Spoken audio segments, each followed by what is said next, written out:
Hello, everyone, and welcome to the Burning Rubber Podcast. I'm Jake Scarborough, joined by my co-hosts Connor Passament, Sal Zavala, and Fidel Fabian. How are you guys doing today? Pretty good. Doing good. Well, we've got a few things to discuss on this week's episode. I'd say first off would be the Daytona Road Course review. We'll start off with the truck race. Kind of, I think I speak for all of us when I say that final caution was a bunch of BS. Which one? The one that ended the race. Yeah. Anticlimactic finish. I mean, yeah. Congrats, Ben Rhodes, though.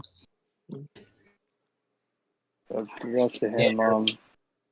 I don't know if that caution would have done a lot at the end. I don't know if Creed would have been able to get to him, but I don't know. Good job, Ben Rhodes. Yeah, congrats to Ben Rhodes. They showed no reason why the caution was thrown on the last lap. At least in my knowledge, I watched the race. There was no replay of why the caution came out, but it was mediocre at best. Yeah, you can see in the background when they go through the final chicane what it was. I think it was the 44 truck.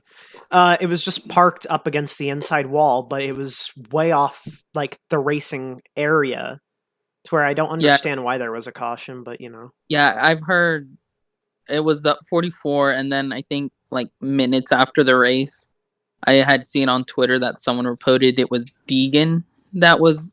Well, they parked had in the already chicane. drove by Deegan, and she was in the middle of oval 1 and 2 under the apron. So either way, they're like both reasons would Yeah, just be. at least like a replay or something would have been nice. Yeah, I don't even think the broadcast knew what the hell the caution was for, but I mean, yeah, as you said, so anticlimactic finish. Xfinity race, that was something. Who would like to discuss that first? Ty Gibbs winning in his first start. I haven't seen a driver winning in their first start in like ever. That was good. That was very impressive. Can't wait to see more of him. I saw he got 14 races added onto his schedule, so it'll be interesting to see what he does this season. Yeah, I followed him a little bit in ARCA whenever he was doing part-time there. I think before that last season he was running like KNN or something like that, and he was coming up to ARCA to do part-time and winning. I think he won almost all his starts last season. And I mean, a bunch of people had mixed opinions on him getting a part-time Xfinity ride before going into trucks, and immediately called him grandpa's money. But I think he proved that he's a lot more than that with this win. Yeah, I can agree with that. I do hate the excuse that a lot of the fans use of money drivers. But I mean, like, for example, that's used a lot against Austin Cindric and now Ty Gibbs. I mean, sure, their last name does give them an advantage, but at least they're able to back it up on track. They're able to prove they can go out there and win races if they're put in the right car. And that's exactly what, Ty Gibbs did. Everyone was like, oh, you're only getting an Xfinity ride because of your last name. What's he go and do? He wins on a track that they've only raced once in the past. He had 0 practice and 0 qualifying, and he went out there and won that thing. Yeah, and I think that was his only start at that track. Everyone else at least had last season. But Yeah. He had nothing but the simulator to prepare for this one. Exactly. I mean, that just again proves like how the technology. This is like the technology era of NASCAR, where you've got drivers like William Byron, Timmy Hill, Ty Gibbs. They have to rely on stuff like iRacing to kind of set up for races like this, and that's probably exactly what he did. And that just proves more and more that esports isn't something you kind of look down on, especially on the iRacing side, because it can build up to stuff like this. But besides the Xfinity race, also the Cup race, We saw Christopher Bell get his first win. That was surprising. I was expecting Logano to wreck him. I don't Yeah, know. congrats to Christopher Bell. I've been watching him since like the Truck Series when he won at Eldora. But the only thing I had a problem with that race was that I'm a caution that NASCAR threw out for quote unquote rain when there was barely any water on the racetrack. But anything but that, I think the Cup race was a good race. I want to say it was the best race of the season, but it's something. Yeah, that race was definitely better than the first one. I feel like caution at the end there. It could have went either way. I like the fact that NASCAR gave them the option to pit and get the Wayne tires, even though most of the track was dry. But just got to be careful. Yeah, last caution definitely put on a show. Saw Larson just eat it, and then saw Elliott spin it. So, but cool to see a first-time winner. Definitely. Hate it for Chase, though. Hate it for Chase. Hate it for Chase, hate it for Larson, honestly. But, I think... breaking one. I think something crazy about this, and NASCAR acknowledged it, was Christopher Bell's second start in his second season in all 3 series. He's won in his second season, second start. So that's just a weird kind of way for the path to work. And this is another thing with Christopher Bell. People were saying, 20 car, it's the dev car for JGR. No wonder Eric Jones can't hardly win races. When, what did we just watch? We watched Christopher Bell get his first Cup win. And that's with zero practice, zero quali. People can't be saying blame the no practice, no qualifying. I mean, qualifying should be a thing. Practice, I'm not too worried about. It does spice things up. But, qualifying should be a thing. But when you have those factors in, it does show, who can get away with more and who has more etiquette to racing in order to prevail with a win at the end. A lot of talent behind that 20 car. Definitely. A lot of talent. Next thing, Bill Lester, a driver in NASCAR who hasn't been around since the Gen 4 to Car of Tomorrow era, has been reported making his return in the Truck Series at Atlanta. It is still unknown what team he will be driving for, but he says he has plans to race at Atlanta.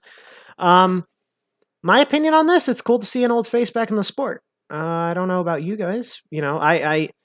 I've talked with him before. I even have a diecast of his, but it's cool to see some blast from the past, especially like when we had Greg Biffle make that Texas start. It's going to be cool seeing Bill Lester do a truck start.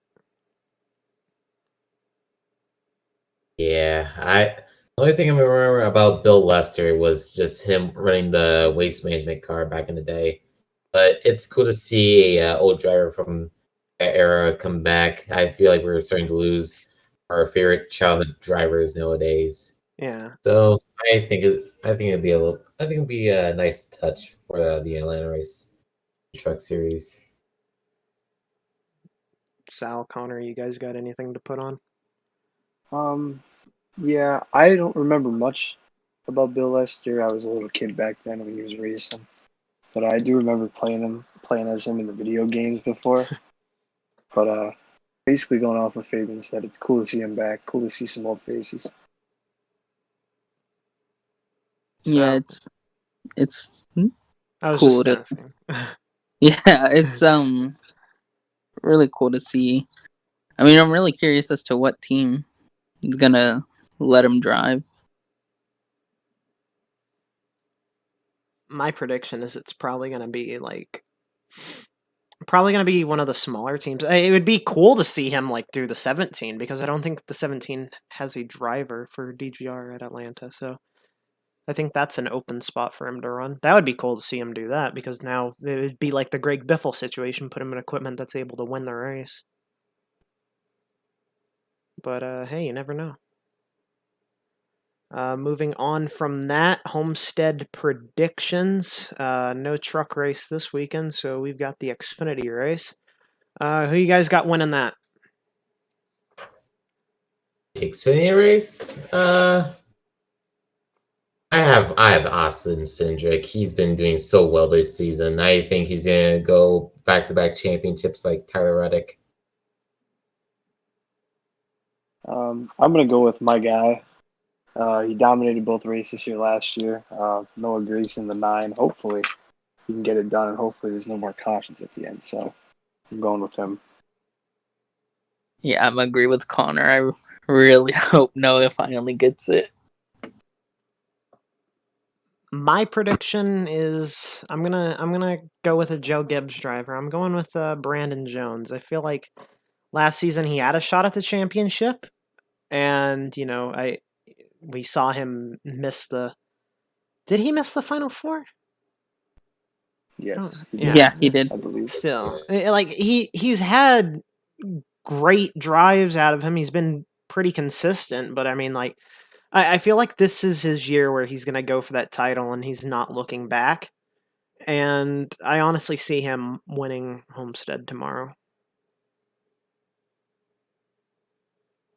But besides that Cup race, who's your guys' picks for that?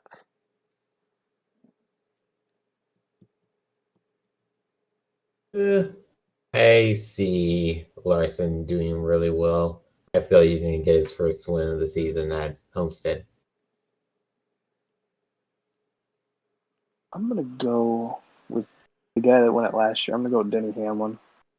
I think he's just really strong at this track. He's won here a couple times, and I think he gets another one Sunday. I think with all the hype that he got coming back and the hype he's getting for Sunday, I'm going with Larson. See, for me, I feel like people put too much attention, especially on Reddick now, after seeing how he ran there last year, how him and Larson both run the top. Everyone's saying Larson would win there if it weren't for the Final Four. And, I could be behind that, but I'm not going to say it's going to be either of them. I'm not going to say it's going to be Denny Hamlin. I'm saying Martin Truex. A little bit of an interesting one to throw in. But I think Truex, he's kind of been sleeping the past 2 years. I think this is his time where he's ready to go for another championship. And this is the best way to start. And yeah, that's where I'll suit up for that. I am going with Truex. But next few things we have to talk about. This one, big one. Our second ever special guest on the Burning Rubber podcast. That will be episode 13, which will come out March 11th. Our special guest, Jesse Awuji, he'll be joining us. That's going to be a fun one to do. You guys hopefully will be joining me. If not, some of our other guys out of the 7 of us that are on here. But I don't know. How do you guys feel about this one, especially with a lot of other people we've got lined up for the future? I'm excited. This is gonna be the first time I'm gonna be talking to a actual NASCAR driver. Yeah, if I do get the opportunity to join you guys, this will also be the first time I'll be talking to a NASCAR driver. So I've seen him past few years. I've seen him race a little bit, so I'm intrigued. Yeah, definitely cool to have another guest and with someone who interacts as much on social media with his fans the way Jesse does. I always see him posting and commenting on fans' stuff, and looks like a really cool guy on social media and probably a great guy to talk to. So excited about that. Yeah, I mean, hey, he even gave one of the leagues we were racing, AORS, a shout out. So That's the cool part. That just shows how much involved he is with his fan base, and that I just thought that was cool to see him give this a shout out. Really good person. Seems like he's a really good person. Yeah. Hopefully, I get the chance to meet him. And besides that, our last thing is we have IndyCar and Indy Lights testing Monday and Tuesday, I believe it is, at WeatherTech Laguna Seca. I'll be going there to report on the Instagram account of everything going on. So, and by the sounds of it, we may get some interviews going. So, hopefully that would be something to kick off the Instagram page, getting some interviews on there. But besides that, we've got nothing else to really talk about. Do you guys have anything you want to throw in? No, not really. Not really. I saw that NASCAR was doing that tire compound test at Circuit of the Americas. Almost tempted to drive down there, then they announced shortly after there would be no fans. Oh, So wow. yeah, closed session, but excited. Hopefully, get to make the trip down there in May. I'm very interested for that race. I'm interested to see how those cars go on that track. My opinion for that race is it's going to be an absolute failure. And the only reason I say that is That's- because when I IndyCar agree. went there, they had to get rid of the track limit rules because the cars would just boat off. And if NASCARs are known for their, their draft issues, I think it's going to be no different than the IndyCar race. My No. opinion on it is I don't think this track is made for stock cars at all. So I don't know. It'd be interesting. It's gonna be either really good or really bad. Hopefully, really good, because I mean, as for living in Texas, at least it's cool to at least get another place to go to. Fabian, you got anything to add on Coda? Well, it'll be interesting. F1 goes there every year, and I hear they're going to another USA racetrack. IndyCar used to go there, but they only went there once. Now they're not going back again. So I think NASCAR going there is going to be interesting. Maybe raise the attendance at Coda. Maybe give the track more attention. Yeah. Well, besides that, I don't think we have anything else to throw in. So thank you all for tuning in to this week's episode.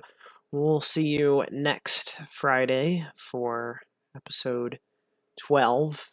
Prior to our interview, we'll have to knock out a few things. We'll have to probably knock out predictions for both upcoming races.